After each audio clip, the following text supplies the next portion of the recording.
Thanks very much, Dr. Haidari, and I'm happy to be here. I do have a financial disclosures related to other topics today, but not to today's topic. So, about a month ago, I was in the clinic and I saw Aaron, a 13-year-old boy, and he was sitting in the examining chair. He wasn't really looking at me, and I noticed he'd let his hair grow long to cover one eye. So I asked him about his eye. I said, Aaron, do you ever notice the eye wandering out? No. Okay, well, do kids ever ask you about your eye? No. Well, Joey says I have a wonky eye. Oh, well, do you get worried about meeting new people, or there's situations where you think about your eye? No. Well, the teacher wanted me to read in front of the class, and I was afraid my eye would go out and then everybody would see it. Well, as you've guessed, Aaron has strabismus, and there's good reason why he's worried about what people are going to think about his eye. There's a long history of superstition about people who have strabismus. Mythology says that if you were to encounter a strabismic person while walking down the street, you should spit over your shoulder, and you should spit 3 times, or in fact, you should just go back a couple of blocks and start over again. So you have bad luck. There's one source even says that if a strabismic woman comes into your house while the Yule log is burning, you'll have bad luck for the rest of the year. And a 1914 authority says that a strabismic person can look at you and see right through you and know your thoughts. So these are the kinds of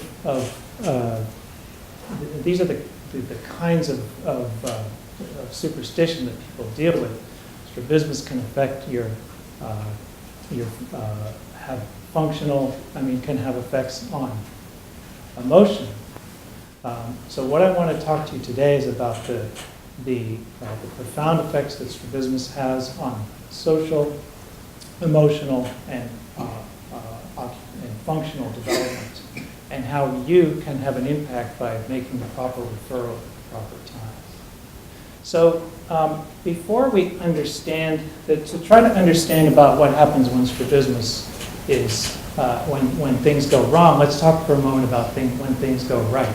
So your eyes are supposed to be lined up at the same place at the same time, but if you look at me with respect to the screen behind me, and then cover one eye and then the other, you'll see that there's a slight difference between each eye has a slightly different view of the world.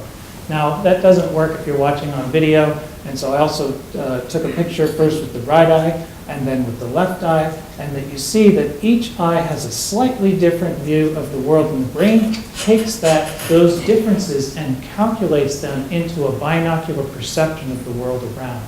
So that all works great when the 2 eyes are looking at the same place at the same time, but if one eye goes out of alignment, then what the child has to deal with instead is a double image, visual confusion, this cacophony of visual input that can't be reconciled into a single image, let alone into stereopsis. So the brain, the developing young child's brain, will shut off one eye in order to concentrate on the other eye. So that's where you have the loss of binocular vision that you've heard about from Dr. Wu. And I actually have a similar patient who I saw about 10 years ago. This is Nora. And Nora, her eye had started crossing in significantly at about age 3 months. And her mom noticed it and was advised, well, let's wait until she's a year old, and then if it's still there, then you can have it looked at. So she saw me about a year old. And Nora's mom wasn't concerned just about her eye alignment, but she was also concerned that Nora was behind on some of her milestones. She wasn't walking yet. Fine motor didn't seem very good. And so at any rate, I saw Nora, and we brought her to the OR. The procedure took it was a little too big for Botox, so we did standard strabismus surgery. Took about 40 minutes. This is a picture that Mom sent me of Nora just an hour after the surgery. And by then, she's already back to her usual self, behaving normally. And what Mom said that by the next day, she actually started walking. And that by By the time she came in for her 2-month post-op visit, she had hit all of her normal developmental milestones. Now you might say, well, you know, mom just had surgery. Of course, she's going to say that. She would have gotten better anyway. She was just about to hit that developmental stroke anyway. But Drover and colleagues looked into this and have found a different story. They looked at 194 kids who had strabismus and looked at their development and found that there was significantly delayed development in the kids who had infantile esotropia or strabismus compared with normal controls. And once the kids who had surgery had a rapid onset of advancement of development, so that they ended up matching the development of their normal peers. And so there's more to that than just binocular vision. There's also development. And most of when we can get the eye straight, a lot of times we get binocular vision. We can't always get it. And people in adulthood, adults will tell me that they, who don't have good stereopsis, will tell me that if they're walking on uneven terrain, it's hard for them to find their footing because they're not quite sure where the step is. Or if they're playing catch and want to catch a ball, if they get it at the right angle, they can see it. But if the ball's coming right at them against a clear blue sky, then there's nothing to track it as it comes into their hand except binocular vision, so they never quite know when the ball's going to arrive. So, so strabismus can then have these functional consequences as well. But again, it's not just all about function. The impact of strabismus on psychosocial function can be profound as well. So let's go back to Aaron, the boy who's sitting in the chair. You know, it's hard enough to be a 13-year-old who's in middle school, then add on to that worrying about your wonky eye and how an ordinary presentation to the class could become a lifelong catastrophe for him. So I had another patient, Kevin, and he was a 16-year-old. He was a very competitive Olympic hopeful figure skater. He also happened to have a very large esotropia. And so when he came to get surgery, because what he was worried about was when he finished his routine, when he did his final flourish, he was going to be judged poorly because of poor eye contact. And there's no wonder that would be the case. People just tend to have a negative opinion about patients who have strabismus. So we talked about the superstition. So when does that develop? Well, Evelyn Pacey looked at this, and she did an experiment where she took dolls, and she took half of the dolls and made them have strabismus. Then put them in a toy box, put them in a room behind a two-way mirror, and let kids of different ages go in and play with them. And just wrote down which dolls did they play with, which dolls did they shun. So at under age 5, there was really no difference. The same number of dolls, about 30% of dolls were left in the box and were shunned, if you will. Once kids hit age 5, the only dolls that were shunned were the ones who had strabismus. So this starts at age 5, and it continues throughout lifetime. There are dozens of studies that say people with strabismus are thought to be less trustworthy, less intelligent. You're less likely to get a promotion if you have strabismus, and you're going to have a harder time finding a mate. So,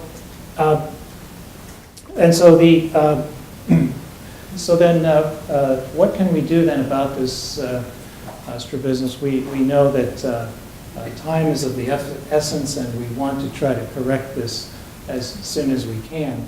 You already heard from Carolyn Wu a little bit about what happens in older kids. So kids who already have stereopsis, if there's a delay in getting them into treatment, if we can get them corrected by after 0, this isn't 0 to 3 months of age, this is the duration of time without strabismus. Within 0 to 3 months, we can preserve our stereopsis. But once you get into 4 to 11 months, you have a decline of stereopsis, and by 12 months of untreated strabismus, it's not likely that you're going to get your binocular vision back. So we have just as we have a mythology that if you see a person with strabismus, then you need to cross yourself and spit for good luck. Well, there may be a bit of mythology in pediatrics that you've heard about from Carolyn Wu already, which is that if you see a child with strabismus, you should wait until they're a year old and see if it gets better.